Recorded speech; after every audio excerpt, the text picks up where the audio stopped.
కేవలం 20 ఏళ్లకే అమ్మాయిలకి పీరియడ్స్ ఆగిపోతున్నాయి. ఇది వింటేనే భయంగా ఉంది కదూ! విపరీతమైన వర్కౌట్స్, సరైన ఫుడ్ తీసుకోకపోవడం వల్ల అమ్మాయిలు చేతులారా ఆరోగ్యాన్ని పాడు చేసుకుంటున్నారు. 18 ఏళ్లకే 30 ఏళ్లలా కనిపిస్తున్నారా? జెన్‌జీ పేరెంట్స్ మరియు జెన్‌జీ అమ్మాయిలు మీరిప్పుడే మేల్కోకపోతే చేతులు కాలక తప్పదు. ఇది నిజం. ఇన్‌స్టాగ్రామ్ లైక్స్ కోసం మీ ప్రాణాలతో ఆడుకుంటున్నారు. మీ కూతురు యొక్క సైలెంట్ సఫరింగ్ మీకు తెలుసా? ఇప్పుడు ఈ జెన్‌జీ అమ్మాయిలంతా కూడా తెలియకుండానే ఇదే బాటలో నడుస్తున్నారు. అందం మీద ఉండే పిచ్చితోటి నెక్స్ట్ ఇంకా ఈ సోషల్ మీడియా ప్రభావం కూడా బాగా తోడయ్యి ప్రాణాల మీదకు తెచ్చుకుంటున్నారు. దయచేసి ఎప్పుడు కూడా పీరియడ్స్ ఆగిపోయే స్టేజ్ వరకు తెచ్చుకోకండి. ప్రతి ఆడపిల్ల భవిష్యత్తు కోసం తల్లిదండ్రులు తప్పకుండా చూడవలసిన వీడియో ఇది. మనం చేసే చిన్న చిన్న పొరపాట్లే మన పిల్లల భవిష్యత్తుని మార్చేస్తున్నాయి.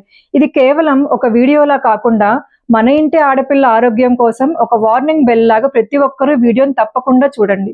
హలో అందరికీ, welcome to Bengaluru Telugu buddies. I'm Priya. Botox, lip fillers, hyaluronic acid ఇవన్నీ ఇప్పుడు జెన్‌జీ కొత్త ట్రెండ్. ఇవి అసలు జెన్‌జీకి పరిచయమే చెయ్యక్కర్లేదు. మనకు ఒకప్పుడు ఎట్లా ఉండేది? తిండి, కాలేజు, స్కూలు, నిద్ర ఇంతే ఉండేవి. కానీ ఇప్పుడు ఇవన్నీ పక్కన పెట్టేసేయండి. ఇంకొక కొత్త trend 30 days transformation challenge, macro tracking ఒకటి, నెక్స్ట్ ఇంకా పిల్లెట్స్, ప్రోటీన్ ప్యాన్ కేక్స్ ఇవన్నీ కూడా జెన్‌జీకి పరిచయం అవుతున్న పేర్లు ఇవన్నీ కూడా. ఇప్పుడు సోషల్ మీడియాలో ప్రతిరోజు ఏదో ఒక కొత్త ట్రెండ్ వస్తూ ఉంటుంది. దాన్ని వెంటనే ఈ జెన్‌జీ చూడడము, దాన్ని మళ్ళీ ఫాలో అయిపోవడము లేదా రీక్రియేట్ చేయడంలో బిజీగా ఉన్నారు. సో ఇప్పుడంతా కూడా ఒక ర్యాట్ రేస్‌లా అయిపోయింది. ఏంటంటే ప్రతి ఒక్క ఇన్‌ఫ్లుయెన్సర్ కూడా ఏదో ఒక బ్యూటీ ప్రొడక్ట్‌ని చూపిస్తూ దాన్ని వాళ్ళు ఫాలో అవుతున్నట్టు చూపిస్తారు. నెక్స్ట్ ఇంకొక డైట్ ఏదో ఒకటి ఫాలో అవుతూ ఉంటారు. సో ఈ జెన్‌జీ పిల్లలు ఏంటి అంటే అది మనకి సూట్ అవుతుందా లేదా ఈవెన్ సెకండ్ థాట్ కూడా ఇవ్వట్లేదు. వాళ్ళు ఫాలో అవుతున్నారు, వాళ్ళ ఫేస్ గ్లో అవుతుంది. సో కాబట్టి ఇమ్మీడియట్ గా మనం కూడా ఫాలో అయిపోవాలి. ఇదే ట్రెండ్ లో ఉన్నారు. ఇదంతా కూడా దేనికోసము అంటే సోషల్ మీడియాలో లైక్స్ కోసము, లేకపోతే ఇప్పుడు సో కాల్డ్ బ్యూటీ స్టాండర్డ్స్ అని ఒకటి సెట్ అవుతున్నాయి.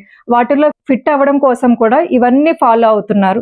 ఇప్పుడున్న ఎక్స్పోజర్ కి యూతే కాదండి, చిన్న పిల్లలు కూడా ఇవన్నీ చూసి వాళ్ళ బ్రెయిన్ కూడా అట్లా సర్టెన్ వేలో ట్రైన్ అయిపోయి మనం కూడా ఈ సోషల్ మీడియాలో ఇంత అందంగా కనిపించాలి, మనకు కూడా ఇంత అటెన్షన్ కావాలి, సో ఇవన్నీ కావాలంటే మనమేం చెయ్యాలి అనే ఒక రకమైన ప్రెషర్ వాళ్ళకి ఉండవలసిన దానికంటే కూడా ముందరగానే క్రియేట్ అయిపోయి తెలియకుండానే వాళ్ళ మీద కూడా ఒక ప్రెషర్ అనేది పడిపోతుంది. రీసెంట్ గా ఒక డాక్టర్ తో జరిపిన కాన్వర్సేషన్ లో ఆ డాక్టర్ చెప్పిన మాటలండి ఇవి. సో ఒక టీనేజ్ లో ఉన్న అమ్మాయి ఇట్లానే ఒక విపరీతమైన వర్కౌట్స్ లేకపోతే ఫుడ్ సరిగ్గా తీసుకోకపోవడం, తీసుకునే ఆహారాన్ని కూడా మెజర్ చేసి తీసుకుంటూ ఉండేది. సో ఇట్లా తీసుకోవడం వల్ల ఏమైంది అంటే ఆ అమ్మాయికి పీరియడ్స్ అనేవి ఫస్ట్ ఇర్రెగ్యులర్ అయ్యాయి. ఇర్రెగ్యులర్ అయిన తర్వాత నెమ్మదిగా పీరియడ్స్ అనేవి ఆగిపోయాయి. సో వన్స్ పీరియడ్స్ ఆగిపోయేసరికి ఆ అమ్మాయి బాడీ అంతా బాగా థిన్‌గా అయిపోయి నెక్స్ట్ ఫేస్ అంతా కూడా ఫేషియల్ గ్రోత్ అనేది బాగా పెరిగిపోయింది. సో ఇలా పెరిగిపోవడం వల్ల ఆ అమ్మాయి నలుగురిలోకి వెళ్ళడానికి చాలా ఇబ్బంది పడేది. ఆ అమ్మాయిని స్నేహితులు అవ్వచ్చు ఎవరైనా సరే చాలా దూరం పెట్టారు. ఎందుకంటే లుక్స్ వైజ్ ఆ అమ్మాయి అస్సలు సెట్ కాలేదు.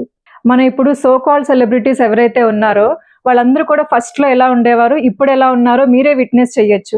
సో ఫస్ట్ లో అంతా కూడా వాళ్ళు చాలా క్యూట్ గా ఉండేవారు. ఇప్పుడు ఈ వర్కౌట్స్, ఈ డైట్స్ ఇవన్నీ ఫాలో అవడం వల్ల వాళ్ళు అసలు అమ్మాయిలానే అనిపించట్లేదు. ఇక్కడ పేర్లు తీయడం ఇబ్బందికరంగా ఉంటుంది కాబట్టి ఆ పేర్లు అనేవి చెప్పట్లేదు.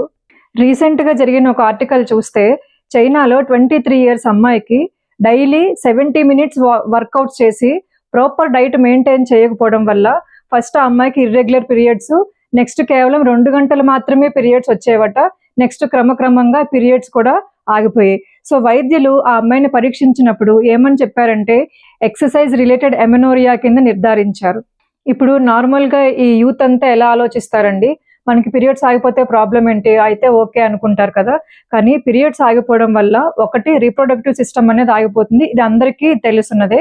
కానీ ఇంకా వీటి వల్ల వచ్చే సైడ్ ఎఫెక్ట్స్ ఏంటి అంటే ఒకటి మన ఎముకలలో బలం అనేది తగ్గిపోతుంది. నెక్స్ట్ మనకి యాంగ్జైటీ అవ్వచ్చు, డిప్రెషన్ అవ్వచ్చు, స్ట్రెస్ లెవెల్స్ అన్నీ పెరిగిపోతాయి. నెక్స్ట్ ఇంకా నిద్రలేమి, స్లీపింగ్ ప్రాబ్లం అనేది స్టార్ట్ అవుతుంది. నెక్స్ట్ మెయిన్ హార్ట్ ఇష్యూస్ కూడా స్టార్ట్ అవుతాయి. సో ఈ 23 ఇయర్స్ అమ్మాయి ఎవరైతే ఉన్నారో ఆమెని వైద్యులు టెస్ట్ చేసిన తర్వాత 50 ఇయర్స్ వాళ్ళల్లో ఎటువంటి హార్మోన్స్ అయితే ఉన్నాయో ఇప్పుడు ఈ అమ్మాయిలో కూడా సేమ్ టైప్ ఆఫ్ హార్మోన్స్ ని ఫైండ్ అవుట్ చేశారు. ఇంకా కిడ్నీ రిలేటెడ్ ప్రాబ్లమ్స్ కూడా వాళ్ళు గుర్తించారు. సో ఈ ఎక్స్ట్రా వర్కౌట్స్ దీనివల్ల మెదడులోని ఒక హైపోథాలమస్ అనే హార్మోన్ ఏం చేస్తుంది అంటే ఎక్స్ట్రా ఎనర్జీస్ వేటికైతే ఖర్చు అవుతాయో, అంటే రీప్రొడక్టివ్ సిస్టమ్ అవ్వచ్చు, లేదంటే ఒకళ్ళ మీద ఎఫెక్షన్ అవ్వచ్చు, ఇంట్రెస్ట్ అవ్వచ్చు, వీటన్నిటికీ కూడా ఖర్చు అయ్యే శక్తిని అది పక్కన పెట్టేసి ఏం చేస్తుందంటే కేవలం బాడీని సర్వైవల్ మోడ్లోకి తీసుకెళ్ళిపోతుంది.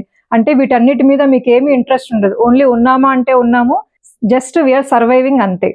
ఆడపిల్లలకి పీరియడ్స్ అనేవి ఎంత ఇంపార్టెంటో తెలుసు కదండి. మనము బాగున్నాము అని చెప్పేదానికి ఒక కొలమానం అంటేనే మన పీరియడ్స్. అవి మనకి ఎప్పుడైనా ఇర్రెగ్యులర్గా ఉంటే మనం వాటిని రెగ్యులర్ చేసుకోవడానికి చాలా ప్రయత్నాలే చేస్తాం. అసలు మన బాడీలో పీరియడ్స్ రెగ్యులర్గా రావాలి అంటే 17% ఆఫ్ ఫ్యాట్ మన బాడీలో ఉండాలట. నెక్స్ట్ ఇంకా మీరు ఎప్పుడు కూడా 10 to 15 కిలోస్ మీ బాడీ వెయిట్ని ఒకేసారి తగ్గించేయకూడదు. సో ఇప్పుడు ఒకటి చెప్తాను వినండి. 50 years వాళ్ళకి మెనోపాజ్ స్టేజ్ వచ్చినప్పుడు వాళ్ళకి ఎలా అనిపిస్తుందంటే చాలా నరకంగా ఉంటుంది. ఇంక జీవితం అయిపోయింది, ఇంక మనకి ఏమీ లేదనే ఫీలింగ్లో వాళ్ళు ఉంటారు. సో అదే ఫీలింగ్ 20 ఏళ్ళ అమ్మాయికి మీరు చూస్తే అది ఎంత నరకమో ఆలోచించండి. ఈ సోషల్ మీడియాలో ఇన్ఫ్లుయెన్సర్స్ సృష్టించే ఈ ఫ్లాలెస్ స్కిన్ అవ్వచ్చు, లేకపోతే 30 days ట్రాన్స్ఫర్మేషన్స్ అవ్వచ్చు, ఇవన్నీ కూడా చూసి యువత ఏమనుకుంటున్నారంటే అబ్బో ఇది మనం ఫాలో అయితే మనం కూడా ఇలానే కనిపిస్తాం కదా అని అనుకుంటున్నారు. కానీ ఈ సోషల్ మీడియా ఇన్ఫ్లుయెన్సర్స్ ఎవరైతే ఉన్నారో వాళ్ళు కూడా ఇవన్నీ ఫాలో అయ్యేటప్పుడు వితౌట్ కన్సల్టింగ్ ఏ డాక్టర్ వాళ్ళు కూడా ఇవేమీ చెయ్యరు. అన్నీ కూడా డాక్టర్స్ పర్యవేక్షణలోనే చేస్తారు. కాబట్టి ఈ యూత్ ఎవరైతే ఉన్నారో మీకు ఇలాగే ఇంట్రెస్ట్ ఉంది, మీకు కూడా సోషల్ మీడియా స్టాండర్డ్లో, బ్యూటీ స్టాండర్డ్లో సెట్ అవ్వాలి, నేను కూడా ఇలా కనిపించాలి అనుకోవడం తప్పేమీ కాదండి. మీరు కూడా అట్లా కనిపించాలనుకోవడం మీ ఇంట్రెస్ట్ అవ్వచ్చు. కానీ మీరు ఫాలో అయ్యే ముందర just give a second thought. First go to ఒక మంచి డాక్టర్ని కన్సల్ట్ చేయండి. ఆయన పర్యవేక్షణలోనే మీ బాడీకి ఏది సెట్ అవుతుందో మీరు ప్రాపర్గా చూసుకొని దాన్ని ఫాలో అవ్వండి. ఇవి వర్కౌట్స్ అనేవి ప్రతి ఒక్కళ్ళ లైఫ్లోనూ ఇంపార్టెంటే. కానీ ఎప్పుడు ప్రతి ఒక్కళ్ళకి 20 minutes సరిపోతుందా లేదా 30 minutes సరిపోతుందా అనేది వాళ్ళు చెక్ చేసుకుని ఆ విధంగా చేస్తేనే ఫలితాలు ఉంటాయి. సో చాలామంది ఈ వర్కౌట్స్ని ఫాలో అయ్యి మెంటల్గా హెల్త్ని ఇంప్రూవ్ చేసుకున్న వాళ్ళు, లేదా బాడీని ఒక షేప్లోకి తెచ్చుకున్న వాళ్ళు, కాన్ఫిడెన్స్ని పెంచుకున్న వాళ్ళు కూడా చాలా మందే ఉన్నారు. ఇప్పుడు ఈ వర్కౌట్స్ అవ్వచ్చు, ఏవైనా కూడా ఎంతవరకు చేయాలో అంతవరకు చేస్తేనే మనకి ఫలితాలు అనేవి బాగుంటాయి. ఎప్పుడు కూడా అవసరానికి మించి చేశాము అంటే దాని ఫలితాలు ఇలానే ఉంటాయి. ఇప్పుడు ఈ యువతను తీసుకుంటే వాళ్ళకి ఎక్కువ ఫుడ్ క్రేవింగ్స్ ఉంటూ ఉంటాయి. వాళ్ళని అడిగితే వాళ్ళని ఏమంటారు, ఈ వయసులో కాకపోతే మీ వయసులోకి వచ్చాక మేము తింటే మాకు అరుగుతుందా అంటారు. ఇదంతా కరెక్టే, కాదని అనట్లేదు. కాకపోతే ఎప్పుడు కూడా మీరు తీసుకునే ఫుడ్ బ్యాలెన్స్డ్గా, లిమిటెడ్గా తీసుకుంటే మీకు ఏ ప్రాబ్లమ్స్ రావు. ఇప్పుడు సెల్ఫ్ లవ్ అనేది సోషల్ మీడియా ట్రెండ్ కింద మారింది. సో సెల్ఫ్ లవ్ అంటే ఓన్లీ కేవలం మాటల్లోనే కాకుండా మీ శరీరాన్ని మీరు ఎంత జాగ్రత్తగా చూసుకుంటున్నారనే దానిపైనే ఆధారపడి ఉంటుంది. ఇప్పుడు ప్రతి ఒక్కళ్ళ శరీరము భిన్నంగా ఉంటుంది. అందరి బాడీ రియాక్ట్ అయ్యే విధానాలు సేమ్గా ఉండవు. ఇప్పుడు కొంతమందికి 30 minutes వర్కౌట్ సూట్ అవ్వచ్చు, లేదా ఇంకొంతమందికి ఇంట్లోనే యోగా సూట్ అవ్వచ్చు కదా. సో మీ శరీరానికి ఏది సూట్ అవుతుందో దాన్ని మాత్రమే ఫాలో అవ్వండి. అలా కాకుండా హెవీ వర్కౌట్స్ చేసి లేకపోతే ఇంకోటి ఏదో భిన్నంగా ఫాలో అయినప్పుడు కంపల్సరీ మీ బాడీ మీకు సంకేతాలని పంపిస్తుంది. ఆ సంకేతాలని మీరు ఎప్పుడు కూడా ఇగ్నోర్ చేయకుండా, ప్లస్ వాటిని రిపీట్ చేయకుండా మీ బాడీకి సూట్ అయ్యే విధానాన్ని మీరు ఫాలో అవ్వండి.